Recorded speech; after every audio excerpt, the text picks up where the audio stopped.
Vamos lá, meus irmãos, vamos lá, começando aqui nossa 10ª aula de Teologia Sistemática 6, matéria de escatologia. Hoje é a nossa última aula. Glória a Deus. Sempre fico muito feliz quando chegamos na última aula, porque fechamos um ciclo.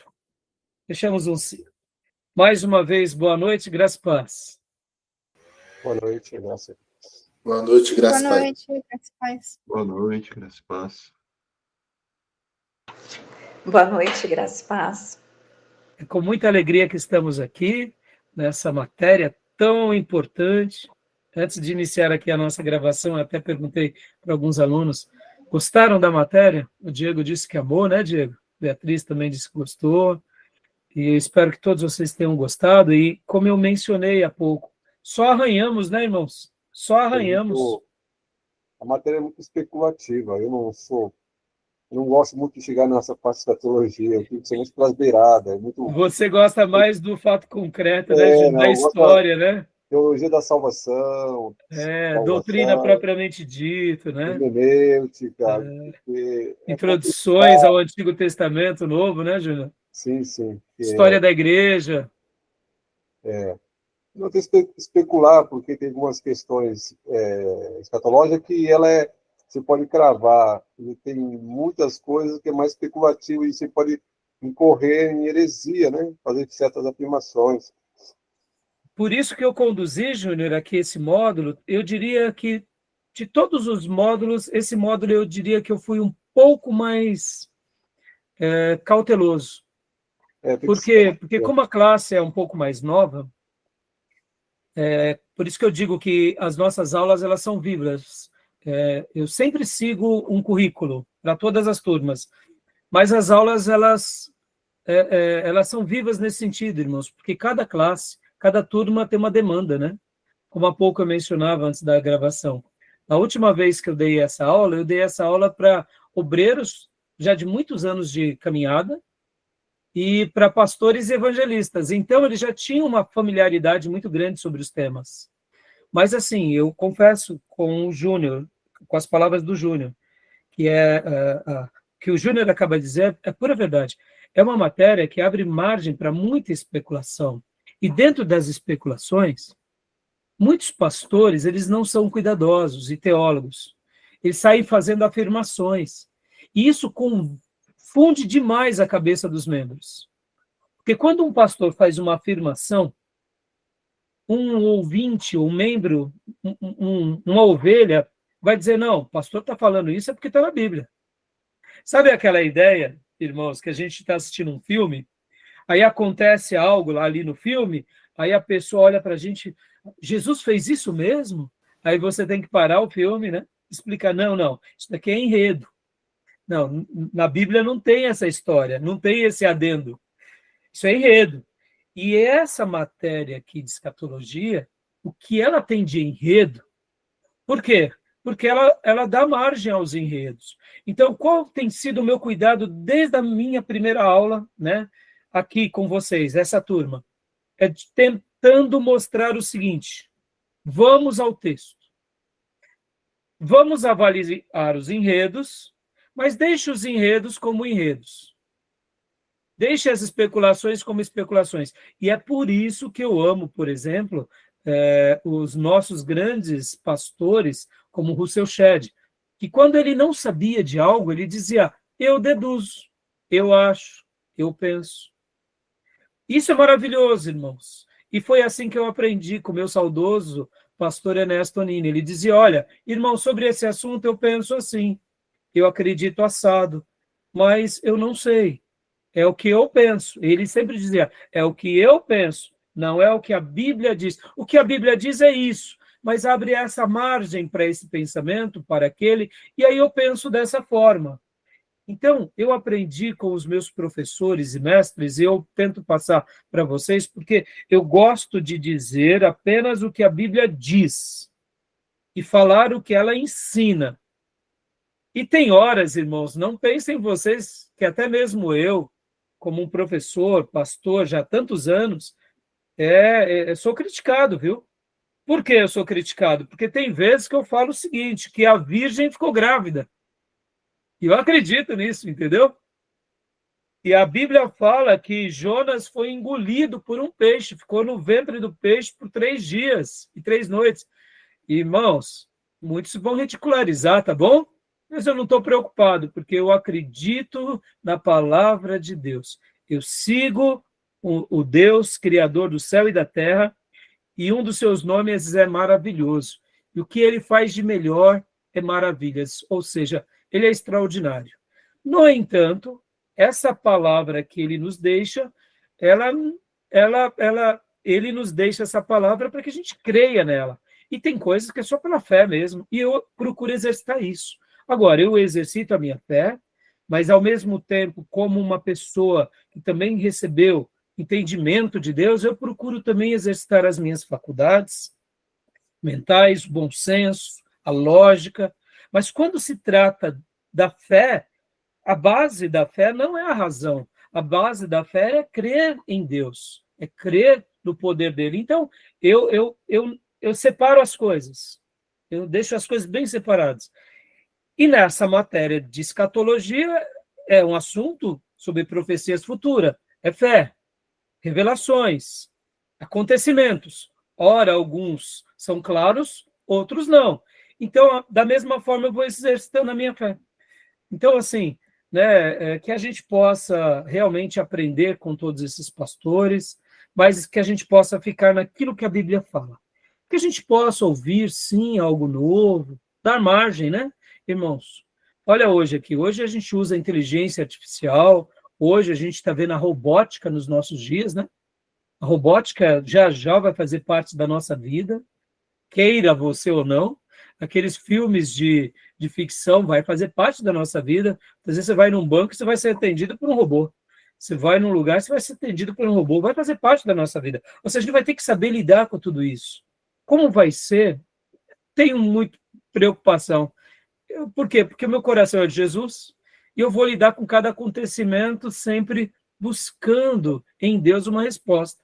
Né? Para o mundo mais analógico, ou seja, né, nós somos uma geração analógica, né? Principalmente os irmãos aqui acima dos 50, e os mais guris são a geração digital, ou seja, a gente tem que saber viver no meio do analógico e do digital, né? A máquina de escrever e o computador, o smartphone, né?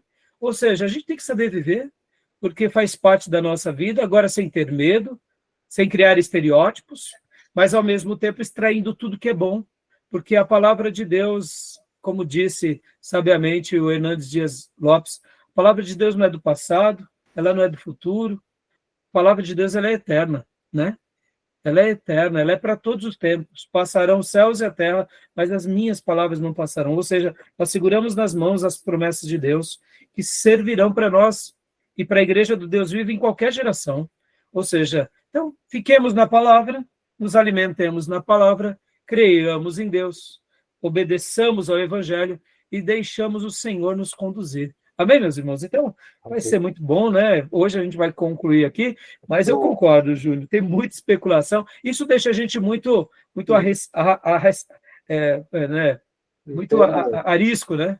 O tema abre muita controvérsia em determinados pontos. E o grande perigo é que muita gente que exerce liderança e pode, como formador de opinião, pode enredar muita gente a criar, formar uma posição, e muitas vezes a posição é muito controvertida, né? Então, por isso que é muito especulativo. Isso aí. Mas é isso. Meus irmãos, quero lembrar que as nossas aulas são gravadas para vocês continuarem utilizando esse material como vocês quiserem, reaprendendo, divulgando, passando para outros, né? É gravada também para os alunos em EAD, para que eles possam estar utilizando esse material, porque essas aulas farão parte do currículo dos irmãos em EAD, e gravamos também para abençoar o maior número de pessoas onde quer que essas aulas chegarem. Se os irmãos quiserem maiores informações, mande um e-mail aí, na descrição dos vídeos tem os nossos e-mails, tá bom? E que Deus possa estar abençoando o maior número de irmãos, obreiros, seminaristas, pastores, professores. Esperamos ser úteis aos irmãos. Tá bom? Então, hoje, meus irmãos, hoje a gente vai fazer um apanhado um pouco diferente. Hoje nós vamos trabalhar numa apostila do Hernandes Dias Lopes. Vou trabalhar aqui também um pouco em cima do livro de escatologia do Russell Shedd. se der tempo, eu quero pincelar um pouco também aqui no livro do Pentecostes. Então, hoje a gente vai falar sobre esses 3 livros, mas eu quero abordar principalmente nessas 3 obras aquele episódio tão enigmático que é a aparição da besta, do falso profeta, do anticristo. Porque é uma figura, é uma pessoa. Eu, particularmente, acredito nisso, que será uma pessoa, literal. No entanto, nós não podemos negar que na história do cristianismo já existiram muitos anticristos. Pessoas que foram contra Cristo. E, pasme você, como escreveu Fyodor Dostoiévski, né? Ele escreve uma obra linda mostrando que um cristão, quando ele se diz que faz a obra de Deus, Fyodor Dostoiévski, o grande escritor russo, quando você diz que é um cristão, mas você pratica a obra que vai contra o verdadeiro cristianismo, a gente já está seguindo o espírito do anticristo. Olha que interessante, hein?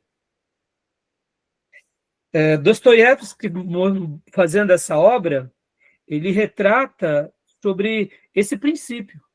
Eu posso dizer que sou um pastor, ter um título sacerdotal bíblico, ter uma igreja, ou seja, a casa de Deus, mas se a obra que eu fizer para Deus, para o rebanho, para a sociedade, não for sendo conduzida verdadeiramente pelas Escrituras, por uma vida ilibada, como diz as Escrituras, de um testemunho adequado, a minha obra, mesmo eu recebendo o título de pastor, mesmo sendo reconhecido por muitos como pastor, mesmo tendo uma igreja, o que eu estou fazendo é uma obra para o anticristo.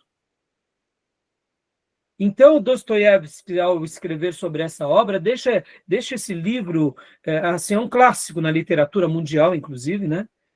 E para a gente pensar, porque muitas vezes a gente vê o anticristo somente como uma figura literalmente anti-Deus e anti-evangelho.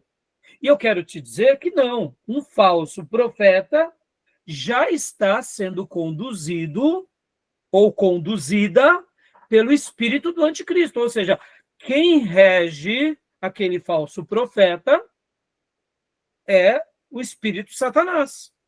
Pastor, mas aquela pessoa já é o anticristo? Não necessariamente, mas ela já é induzida, conduzida, orientada pelo espírito do anticristo. Então, muitas vezes a gente olha que, historicamente, por exemplo, Hitler foi o anticristo, Mussolini foi o anticristo. Sim, irmãos, poderemos dizer que sim. O que eles fizeram foram sobre a influência maligna, não tenha dúvida. Matar tantas pessoas, atrocidar tantas pessoas, assim como Stalin, assim como tantos outros comunistas no mundo, mataram tantas pessoas no mundo moderno e assim na China, nas revoltas comunistas chinesas. Irmãos, tantas pessoas na história, poderíamos dizer que foram, sim, pessoas que exemplificaram bem o que é o espírito do anticristo. Mas vamos lá, meus irmãos, deixa eu ir aqui para o nosso quintal. Vamos lá. E nas cruzadas católicas? Será que ali não era também o espírito anticristo? Mandando matar judeu, muçulmano e qualquer outra religião que não se entregasse ao cristianismo? Percebam, estamos falando do cristianismo. Tá, mas vamos puxar para as nossas brasas, para as nossas sardinhas aqui, como protestante. E nesses 500 anos de protestantismo, será que não tivemos também, dentro dos nossos arraiais, pessoas que também levianamente conduziram o povo de Deus de uma forma, eu diria, herética ou errada, ou, quem sabe, mesmo numa igreja verdadeira, com propósitos totalmente macabros, para se enriquecer, para se prosperar, para se envaidecer, criando a igreja para fazer da igreja um trampolim financeiro? Será que esse também não é um espírito anticristão? Concordam? Estão entendendo, meus irmãos? Então a gente tem que olhar para a profecia futura mas a gente tem que ver o desdobramento aqui, ó, acontecendo entre nós. Eu me lembro que um dia eu conversava com um missionário, e esse missionário gostava muito de visitar e orar por ricos. E para aqueles que não sabem, né, meus irmãos, eu, desde os meus 14 anos, eu trabalhei no mercado financeiro. E eu trabalhei até o fechamento da BMF, lá no pregão da Bolsa de Valores. Inclusive, aquele reloginho aqui, ó, tem um reloginho não, um telefoninho amarelo, era lá do pregão da Bolsa. É uma lembrança do pregão. O que acontece, meus irmãos? Eu lembro que eu falava com esse missionário, ele gostava muito de evangelizar ricos. E uma vez, já depois de conhecê-lo já um pouco mais, ele disse assim, mas dessa vez eu não capitalizei sobre aquele irmão. Aí eu olhei para ele, porque a gente já tinha feito uma certa amizade. Eu falei, como assim, meu irmão? Aí eu perguntei, será que eu ouvi direito, né? Capitalizei? Não, porque certa ocasião eu fui fazer uma visita para ele, eu não capitalizei. Aí eu olhei para ele e falei, irmão, explica de novo. Não, porque teve outras vezes que eu capitalizei, eu levantei oferta para mim, porque afinal de contas a gente está na obra. E ali eu, com muita autoridade, repreendi aquele missionário falando, filho, isso daí é ministério de Balaão. Isso é ministério de falso profeta. Se a gente for pregar para ricos ou pregar para pobres, sigamos o mesmo evangelho. Amém, meus irmãos? Estou falando isso para vocês porque isso é espírito de anticristo. Não é o espírito cristão. Um pastor, verdadeiramente, ele tem cheiro de ovelhas. Ele cuida das ovelhas, sejam pobres, miseráveis, ou ricas ou milionárias. Ele não olha o que entra ou o que o irmão pode dar. Ele olha a alma. Amém? Fica aqui, meus irmãos, porque essas coisas me assustam. Eu me lembro que eu estava dando aula lá no STBnet, lá na sede da onde eu me formei, e eu estava dando aula de teologia pastoral, ou era de liderança, não me recordo bem agora o módulo, mas um aluno falou assim, pastor, o que o senhor acha do capelania empresarial? Aí eu olhei assim e falei, como que é? Capelania empresarial.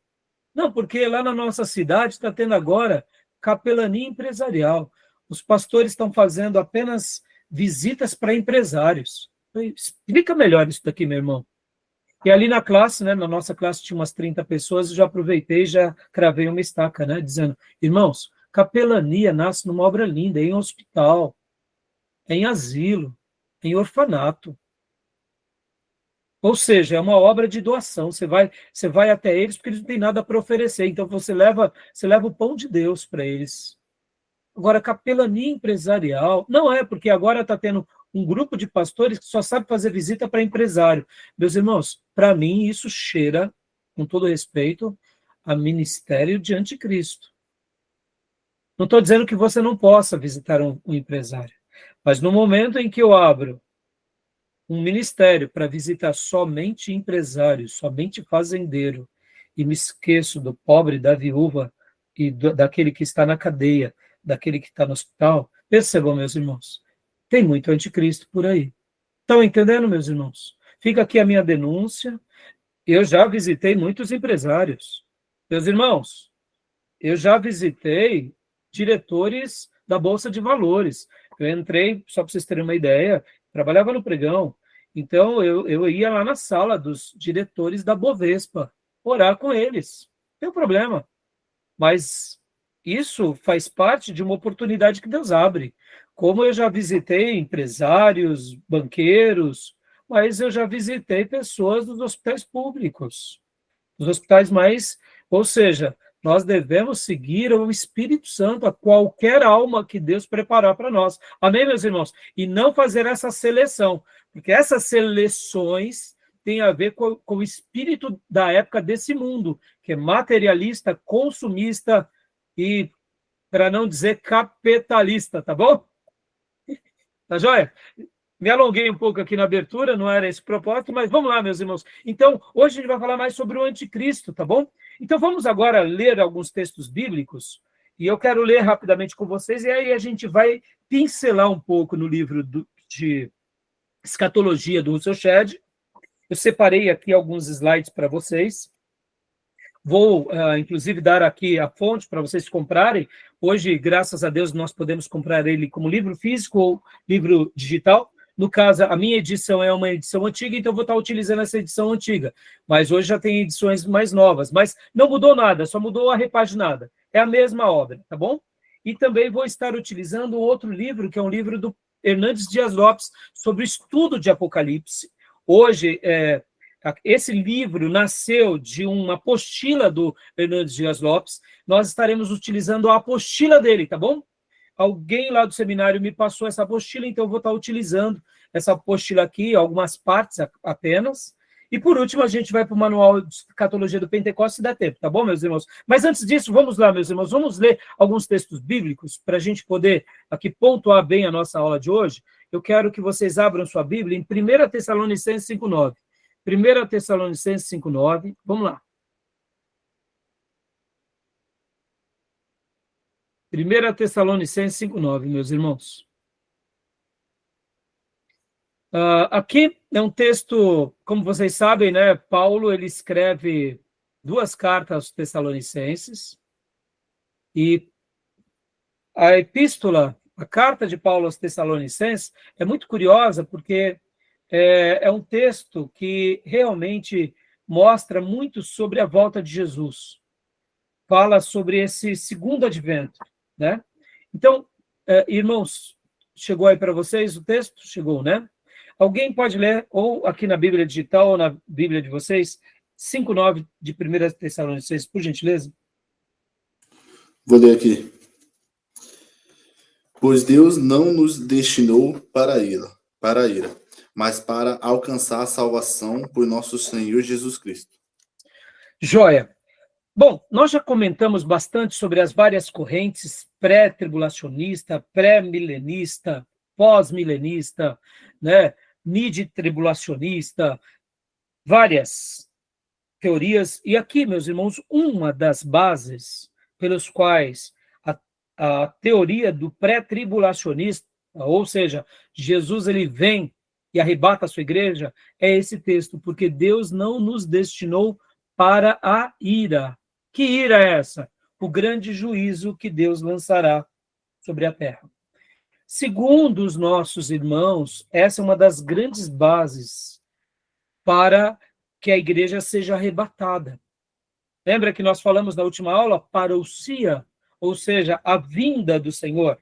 Assim como a palavra parousia era a vinda de alguém, a presença de alguém, assim será a presença do Senhor, vindo buscar o quê? A sua igreja. O Senhor vem e busca a sua igreja. Então, ele vem e leva a sua igreja. Então, por isso que é chamado de uma vinda privada, porque ele vem para a sua igreja. Quem verá é a igreja, porque Deus estaria nos livrando da ira. Por quê? Porque o Apocalipse mostra esse desfecho de ira. É claro que aqui nós já debatemos também, tá bom, meus irmãos, sobre essa questão, que aqui é a ira e realmente, né, indiferente das teorias, né, do pré-tribulacionista, do mid-tribulacionista ou do pós-tribulacionista, o verdadeiro Filho de Deus, ele está protegido da ira. Então, é aí onde entra, né, as teorias, tá bom? Mas aqui é uma base bem interessante, né? Então, só concluindo a linha de raciocínio, o Senhor viria entre as nuvens e buscaria a sua igreja, né? Seria uma busca literalmente privada, secreta, né? Então, é uma primeira vinda secreta, e aí a igreja fica nas bodas do Cordeiro durante os 7 anos, e aí teríamos aqui na Terra aquilo que chamamos de tribulação. Essa é uma das teorias, tá bom? Então, uma coisa certa, meus irmãos, sendo pré-tribulacionista, mid-tribulacionista ou pós-tribulacionista, a ira de Deus não cairá sobre os filhos de Deus.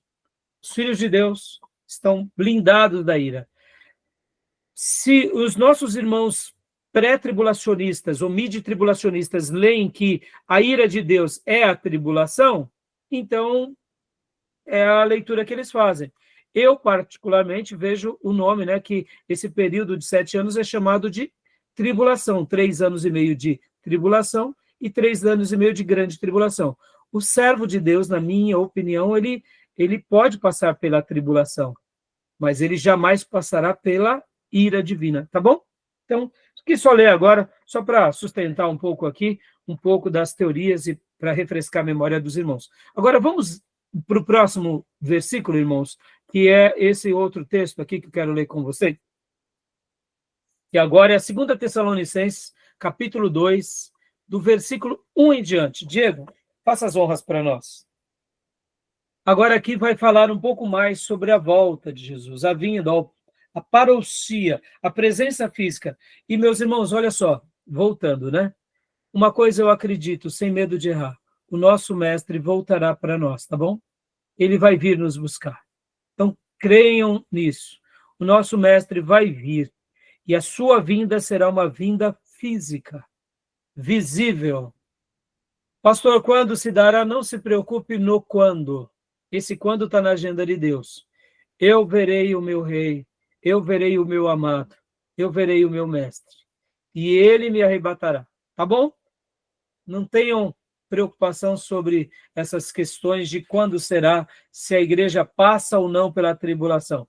Eu, particularmente, acredito que a igreja passa pela tribulação. Mas eu torço, como eu já disse, e desejo estar grandemente errado. Eu quero que os meus irmãos pré-tribulacionistas estejam mais do que certos, sabe? Que eu quero subir, se caso realmente for essa a vontade de Deus, tá bom? Então, leia para nós, Diego, 2 Tessalonicenses 2, 1 em diante.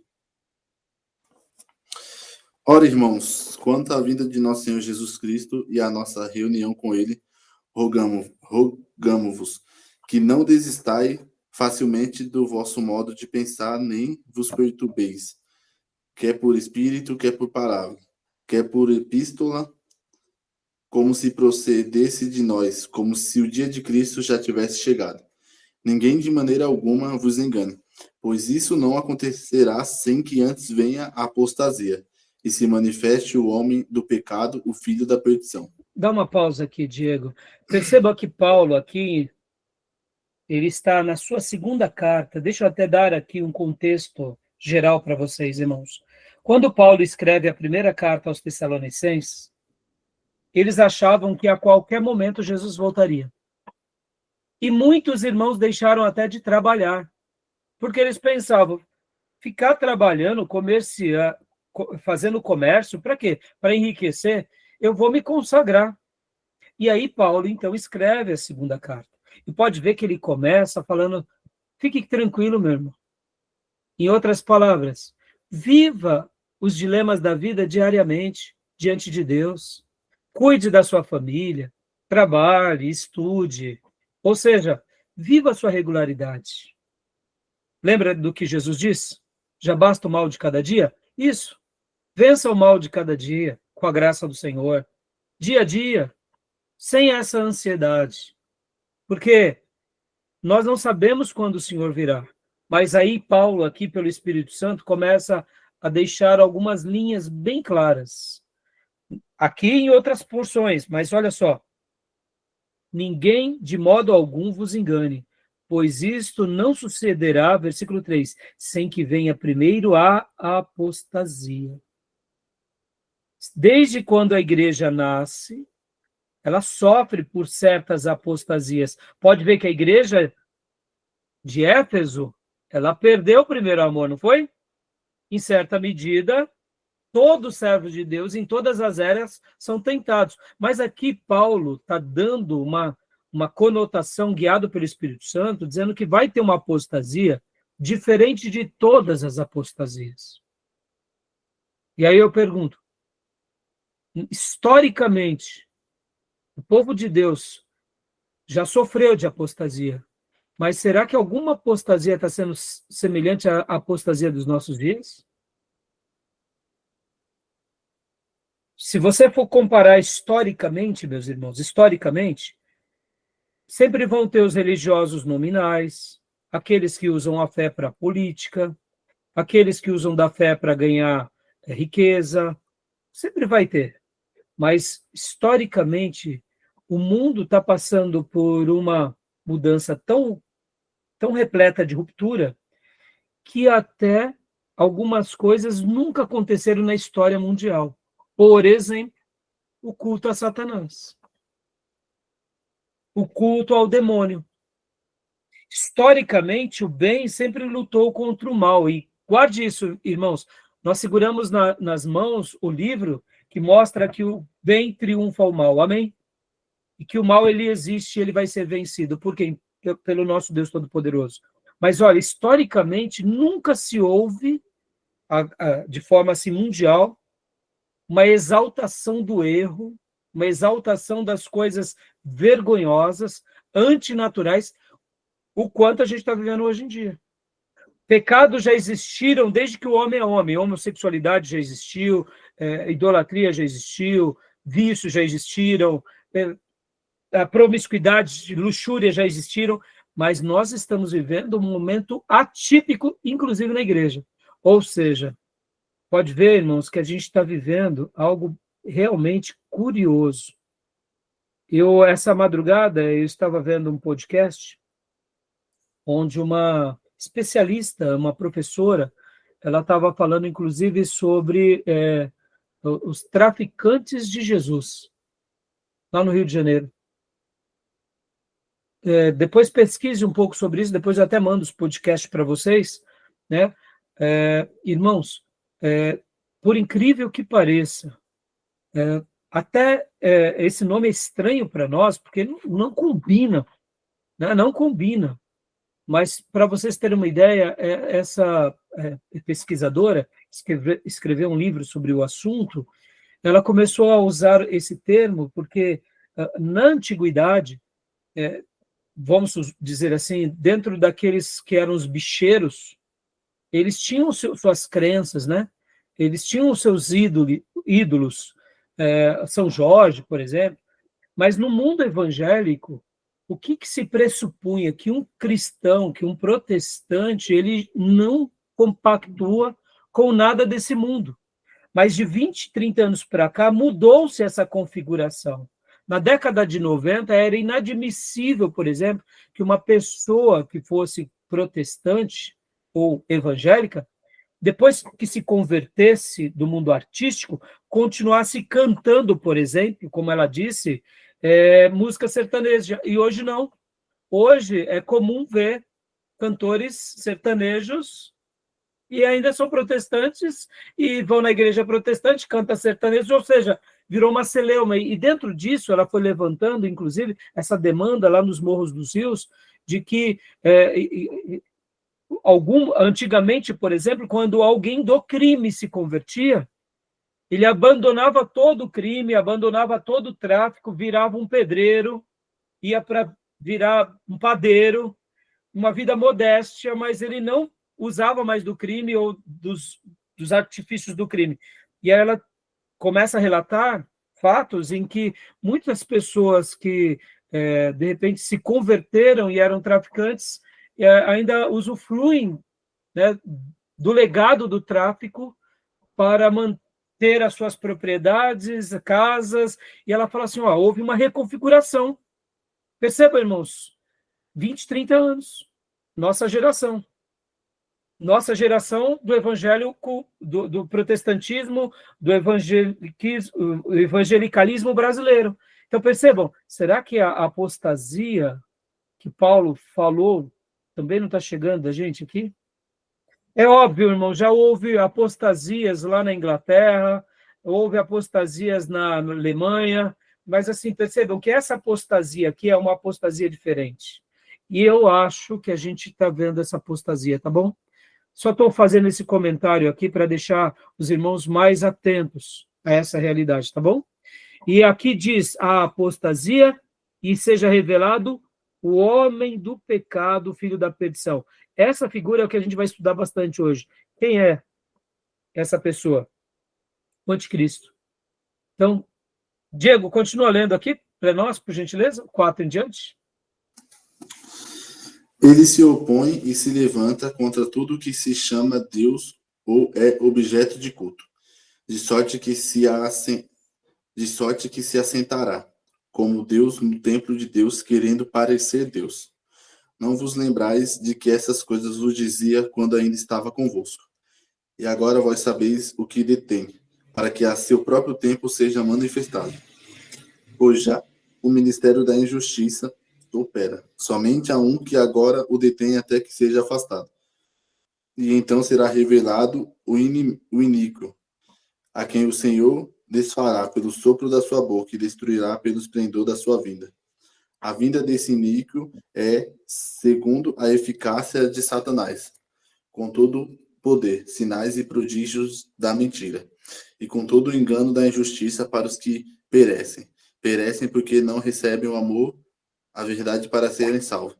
Por isso, Deus lhe envia a operação do erro, para que creiam na mentira, e para que sejam julgados todos os que não creram na verdade, antes tiveram prazer na iniquidade. Continua? Pode continuar. Devemos, porém, sempre dar graça a Deus por vós, irmãos, amados pelo Senhor, porque Deus vos escolheu desde o princípio para a salvação, pela santificação do Espírito e fé na verdade, para o que também vos chamou pelo nosso Evangelho, a fim de alcançar a glória de nosso Senhor Jesus Cristo. Assim, pois, irmãos, permaneceis firmes e conservai as tradições que vos foram ensinadas, seja por palavra, seja por epístola nossa. E o próprio nosso Senhor Jesus Cristo, e o nosso Deus e Pai, que nos amou e em graça nos deu uma eterna consolação e boa esperança. Console o vosso coração e os confirme em toda a boa obra e palavra. Amém, meus irmãos? Eu creio que esse módulo aqui está sendo um alento para vocês, para que vocês realmente se firmem e conservem as boas tradições, tá? Principalmente das Escrituras Sagradas, né? E as palavras das Escrituras Sagradas. Perceba que Paulo aqui, ele coloca boas tradições, essas tradições aqui têm a ver com costumes bons também. Ou seja, eu poderia acrescentar aqui uma boa teologia, uma teologia madura, que não afirma o que Deus não afirma, tá bom? Mas eu queria destacar aqui o versículo de número 7 agora, ó, porque vós mesmos sabeis como deveis... Não, desculpa, peraí. Opa, não, eu acabei sem perceber. Deixa eu voltar aqui. Deixa eu só voltar aqui, olha só. Eu queria destacar aqui o 2,7, olha só que interessante. Pois o mistério da iniquidade já opera. Paulo estava dizendo nos seus dias, está vendo? É no presente. Esse ministério aí, o mistério, né? Ou ministério, algumas versões vão falar ministério da iniquidade, já opera. E somente a um que agora o detém, até que seja posto fora. Eu quero usar aqui uma outra versão, que é a versão da atualizada. Eu vou compartilhar aqui com vocês agora. Olha só que interessante, irmãos. Olha esse texto. Olha que interessante, ó. Deixa eu compartilhar aqui com vocês. Eu quero que vocês prestem bastante atenção. Aqui eu estou pegando e passando para vocês, né? A revista é atualizada com os textos de Strongs, tá bom? Ó, com o efeito, o mistério da iniquidade já opera. Guardem essa palavra aqui, ó, iniquidade, ó. E essa palavra aqui, anomia no grego, tá? A gente vai trabalhar dentro dela. O que seria anomia? A condição daquele que não cumpre a lei. Porque não conhece a lei ou porque transgride a lei. Ou, de fato, é um desprezo e violação da lei, que também seria uma atitude de iniquidade e de maldade. Por que eu estou falando isso? Já já a gente vai ver, tanto no Russell Shedd, quanto no livro também do Hernandes Dias Lopes, que o anticristo, ele é essa pessoa que ele pratica a iniquidade, ou seja, ele não cumpre a lei. Vem cá, meus irmãos. O doce tem virado amargo nos nossos dias? O certo tem virado errado? O errado tem virado certo? O homem diz que agora ele é mulher, então ele é mulher. E ai de você se você falar que ele é homem. Se alguém disser que é um cachorro ou é uma ovelha, você está em péssimos lençóis dessa cultura woke, né? Nessa ideologias variadas. Percebam, quais têm sido hoje um dos grandes problemas da nossa, até mesmo do direito? Júnior, esses dias você até nos disse, né? O termo técnico, como é mesmo? A questão do direito. Hoje, estão cumprindo a lei? Ou hoje a lei não é mais cumprida? Não, hoje, interpretação mais ideológica, né?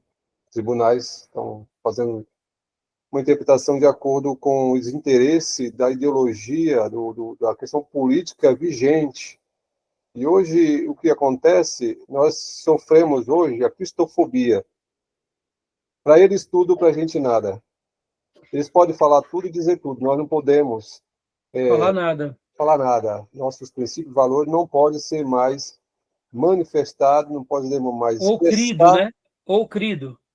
Exato.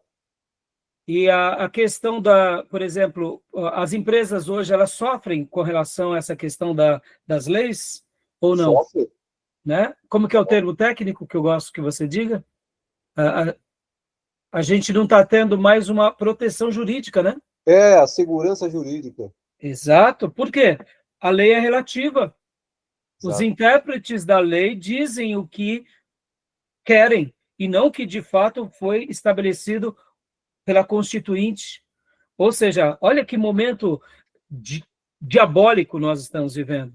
Então, percebam, aqui, essa palavra com efeito, o mistério, né? É mistério, não é ministério, até falei o termo errado, né? Mas o mistério da iniquidade, ou seja, da anomia, ou seja, daquilo que não tem lei, ou daquilo que altera a lei. Então, percebam, uma das características do domínio do anticristo será um lugar onde as leis não sejam mais respeitadas, nem valorizadas, nem existam.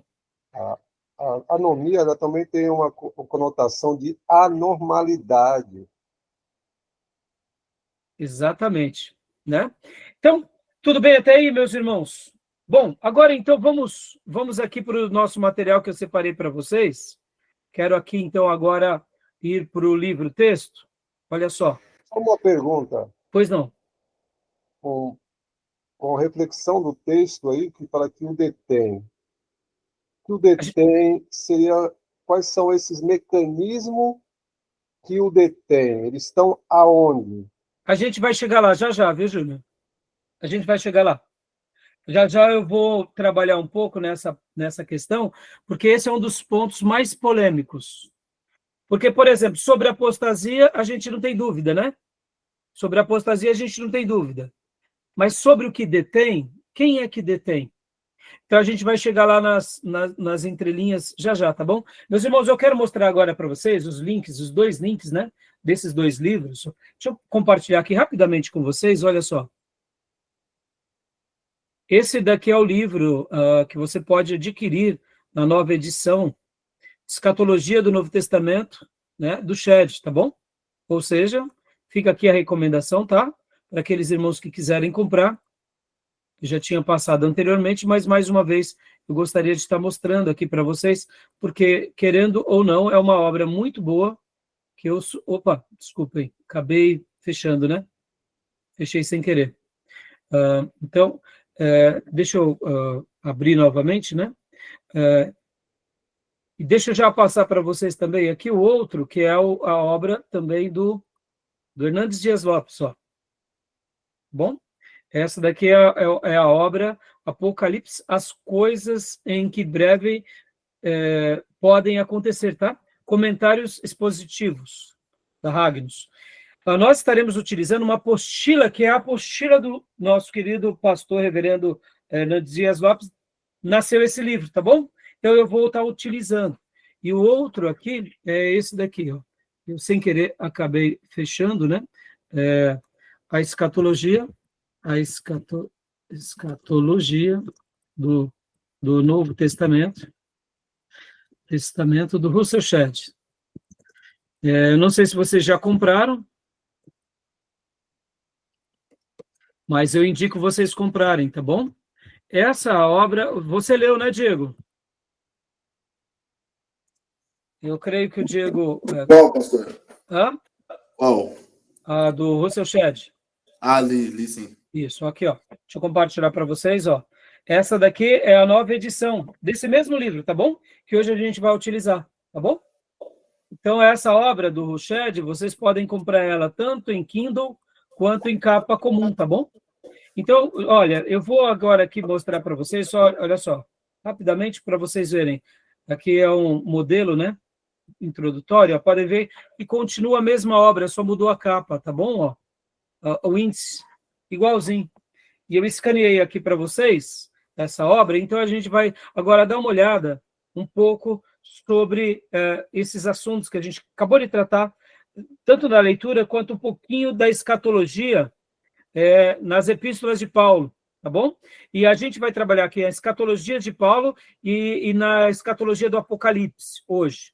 Porque o que importa para nós, como eu mencionei para vocês, meus irmãos, é as escrituras, tá bom? Então, deixa eu só abrir aqui para vocês o que eu separei. Então, vamos lá. E compartilhar agora aqui com vocês, tá bom?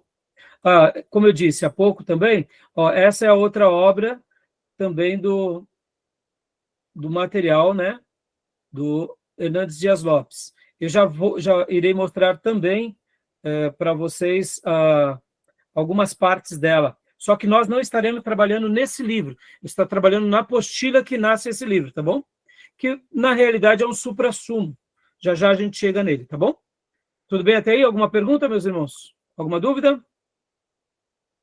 Então, vamos lá. Deixa eu apresentar aqui para vocês o material em PDF, ou melhor, que eu separei aqui para vocês, que eu escaneei. Não está tão bom, mas vai dar para a gente trabalhar um pouco. A escatologia em Atos e nas epístolas, tá bom, meus irmãos? Dá para ver? A letra tá boa? Tá bom? Então, Tá bom, sim. tá um pouquinho ruim, né? Irmãos, agora aqui eu quero fazer uma leitura rápida com vocês desses pontos, né? Percebam, vai ter assuntos da escatologia em Atos. Nosso querido professor Russell Shedd trabalha essas questões, né? Mas eu gostaria agora de ir para as epístolas paulinas, tá bom? E eu quero ler algumas porções aqui com vocês das epístolas paulinas. Tá dando para ver? Tá bom? A letra tá bom? Então, Tomé, consegue ler para nós, meu irmãozão? Ok. Opa, deixa eu diminuir mais. Opa, voltando aqui. Jóia. Então, pode ler para nós aqui? Por gentileza, Tomé. Escatologia em Atos e nas epístolas. Atos. Nos últimos minutos que Jesus passou na Terra, antes da ascensão, seus Desculpa, eu acabei não trocando a página, Tomé, desculpa. É aqui, ó. as epístolas paulinas, Isso, por favor. Paulo acrescenta algo mais sobre a transformação que ocorrerá na vinda de Cristo quando a glória por vir se revelar em nós. Romanos 8, 18, 14 e 17. A criação foi subjugada à vaidade. Matalotere, frustração, inutilidade, corrupção, mas ela será redimida do cativeiro. Dá uma pausa aqui. Percebam, irmãos, o que eu quero hoje destacar aqui com vocês, nessa pequenina obra do Shedd. Aqui ele está falando sobre as doutrinas dos sinais dos tempos, baseado só no Novo Testamento.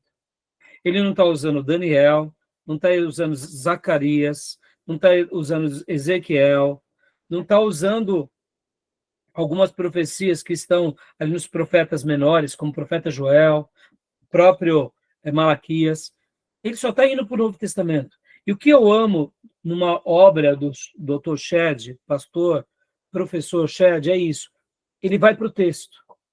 Ele vai para o texto e aquilo que eu falei para vocês é o que mais nós precisamos aprender. A gente vai para o texto e olha o texto e olha a profecia como ela está.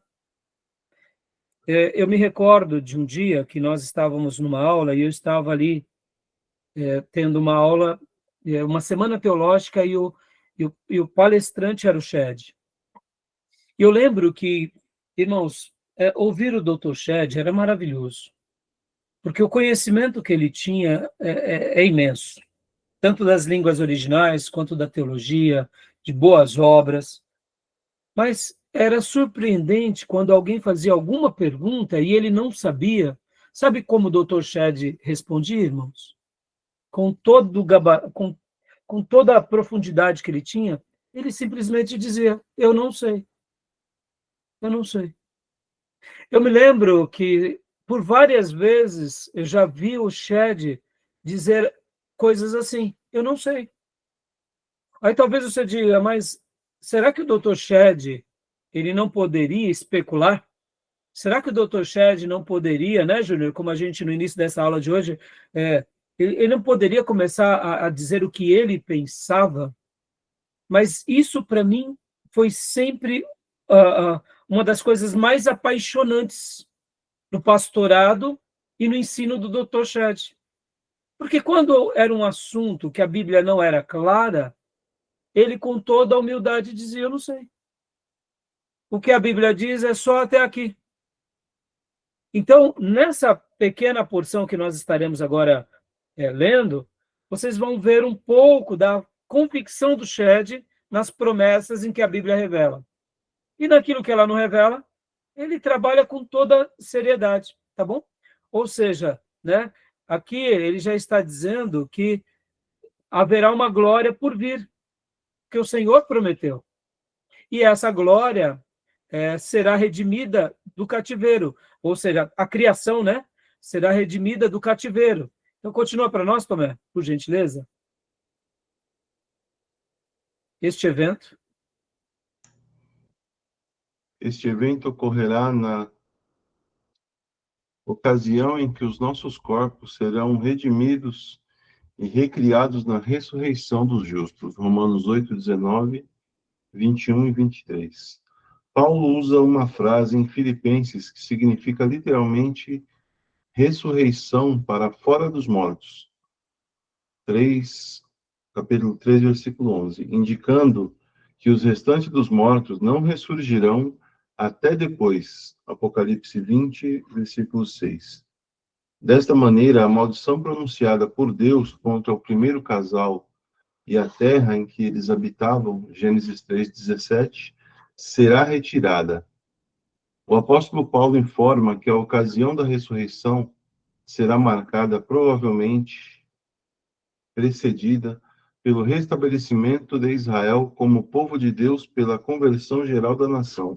Dá uma pausa aqui, irmão Tomé, por favor. Olha aqui, será marcada, abre, né, pode ver que aqui ele deixa em destaque, provavelmente precedida. Olha como ele é humilde, estão entendendo, meus irmãos? É isso que eu quero que vocês se atenham numa boa teologia.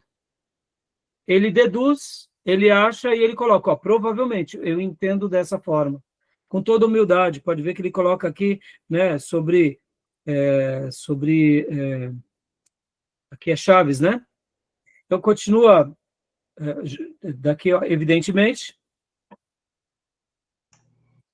Evidentemente, a reconciliação e conversão dos judeus que se esperava no início da época cristã, Atos 1:8, Romanos 1:16, ocorrerá no fim. Esta passagem oferece uma base bíblica para esperar que a evangelização mundial dos gentios antecederá. Deixa eu só aumentar um pouco aqui. Onde estávamos? Aqui. Desculpa, deixa eu ver aqui.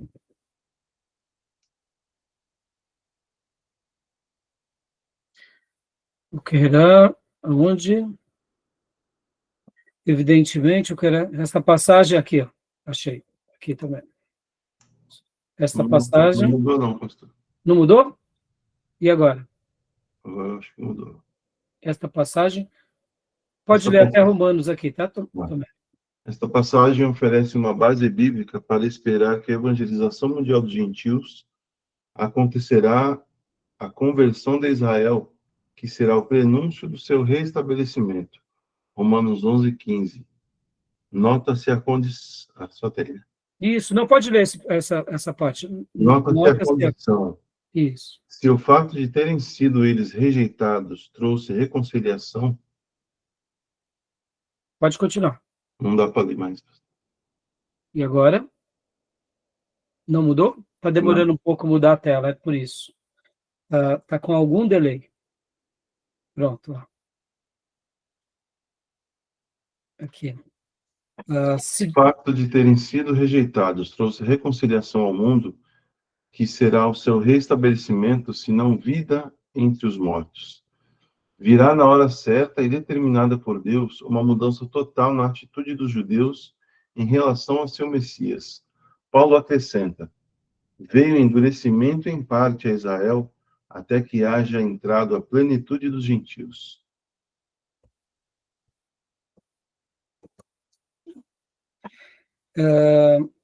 E assim todo Israel será salvo, como está escrito: virá de Sião o libertador. Ele apartará de Jacó as impiedades. Romanos 11, 25b e 26. Aqui o Dr. Shedd, irmãos, ele está, segundo ele, o que ele deduz, o que ele acha, que provavelmente acontecerá, é que antes, né, de Jesus voltar, Israel vai passar por um processo também de salvação. Temos visto nos nossos dias um movimento muito favorável com relação a isso, o povo judeu tendo um despertar. Temos visto alguma coisa? Percebam, irmãos, parece que não, mas aquela frase que nós ouvimos por vários pastores e professores de escatologia, quando eles dizem que Israel é o relógio de Deus, eu particularmente acredito também. Mas percebam, o Dr. Shedd, ele coloca aqui, sempre dando uma ideia do que ele acha, do que ele acredita, do que é mais provável. Então, concluindo só essa parte aqui, eu vou continuar para vocês a partir daqui, ó. Mais atenção deve ser dada a esta promessa do que a volta parcial como entidade política palestina e o estabelecimento do Estado de Israel. É verdade que Jesus falou do controle de Jerusalém pelos gentios por um período determinado por Deus. Possivelmente o retorno dos judeus e a retomada de Jerusalém em 1967 já marcou o término dos tempos dos gentios, previsto pelo Senhor. Se esta interpretação estiver no rumo certo, mais uma vez, deixa eu fazer um comentário aqui, ó. Se esta interpretação estiver correta, ou seja, percebam a maneira que o Dr. Shedd vai colocando. E eu gosto muito disso, meus irmãos. Eu acho que isso é muito saudável. Isso é muito, muito doce para nós. Nós não podemos taxar o que Deus não taxou. Vamos deixando acontecer. O Senhor, ele vai realizando na história. Eu, particularmente, acredito também dessa forma, tá bom? Que esse é mais uma das evidências que o Senhor está próximo. É como alguém já disse, né? Que o palco está sendo montado e peça a peça está sendo colocada. Estamos faltando apenas alguns personagens centrais, mas praticamente o palco do final dos tempos está sendo montado, tá bom? Então, para a gente acabar aqui, para a gente ir continuar, né? Continuando aqui, só, ó, se esta interpretação estiver correta, estiver no rumo certo, devemos aguardar com antecipação e esperança o dia em que Deus manifestará sua graça salvadora ao povo da velha aliança. O restabelecimento da nação política de Israel não foi mencionado nem por Jesus nem por Paulo, mas é claramente prevista a conversão de Israel como nação nas páginas do Novo Testamento. De fato, há uma abertura maior para o evangelho entre os judeus, mas ainda não se verificou uma mudança na escala que Paulo prevê em Romanos 11, 25 e 26. Certamente deve ser motivo de oração insistente da parte do povo de Deus esta conversão de Israel. O desfecho dos eventos mais importantes do futuro está interligado com a rendição nacional de Israel e o povo judeu espalhado pelo mundo ao senhorio de Cristo. Tá bom, meus irmãos? Até aqui, tudo bem? Alguma pergunta? né? Deu para entender Exceção. qual foi a proposta aqui do Dr. Shedd de mostrar parte da escatologia como um acontecimento, né, que está prestes a acontecer? Sim, Tudo. a interpretação dele aí, ela entra dentro de um contexto que, quando os gentios, o evangelho atingir majoritariamente os gentios, automaticamente Israel aceitará o Messias, é uma conversão. Só que, por outro lado, também tem aquela questão, né, que Israel poderá ser enganado pelo falso Messias, Não tenha o dúvida. anticristo. Não tenha dúvida. Por isso que hoje, Júnior, a gente está trabalhando em cima dessa temática, e por que eu fiz questão de pegar uma obra aqui do Dr. Shedd, Júnior, que ele escreveu, ó, essa obra ele escreveu no ano de 83, a primeira edição dele, Júnior. Uhum. Não éramos, eu particularmente não era nem convertido, eu tinha exatamente 12 anos aqui, Eu tinha perfeito. né? Pois é. E ele escreveu essa obra e ela é tão presente para nós. E é isso que eu quero destacar hoje nessa aula, mostrando o que é uma boa teologia para nós. Que uma boa teologia, ele especula dentro de um horizonte, mas ele não crava, ele não afirma, ele não especula no sentido, aliás, ele não determina, será assim. Entendeu, Júnior? Uma O que você coerência. acaba de... Hã? Tem uma coerência, né? Tem uma coerência. Outra coisa, Júnior, pode ver, ele chama aqui a uma dúvida, a uma probabilidade, dizendo, se estivermos certo nessa leitura, então, de fato, agora esse retorno que se deu em Israel em 1948, e agora aqui ele põe até a data de 67, dando que aquele período em que os gentios dominaram sobre a nação de Israel, agora ali já está tendo uma mudança na chave. Então, podem ver que hoje o povo judeu e o povo protestante têm uma interligação muito grande. Messiânico, né? Os messiânicos, os judeus ortodoxos têm um respeito com o protestantismo dialoga também com o povo judeu. Eles não vão acreditar no que nós acreditamos, é óbvio, Sim, claro. mas nós ficamos vendo que esse fato de agora um retorno. A mancha, né? Isso. Na história por causa da Igreja Católica. Os judeus sentem que foram a própria Igreja cristã, né? Católica, né? Constantinizada, quem trouxe uma grande perseguição aos judeus e Exato. judeus. Inclusive, né, Júnior, eu já disse isso em aula e é bom até reprisar, que muito ódio do povo judeu na história mais recente, nesses últimos, vamos dizer assim, nesses últimos 1000 anos, não se dá por causa de Cristo, nem por causa da igreja primitiva.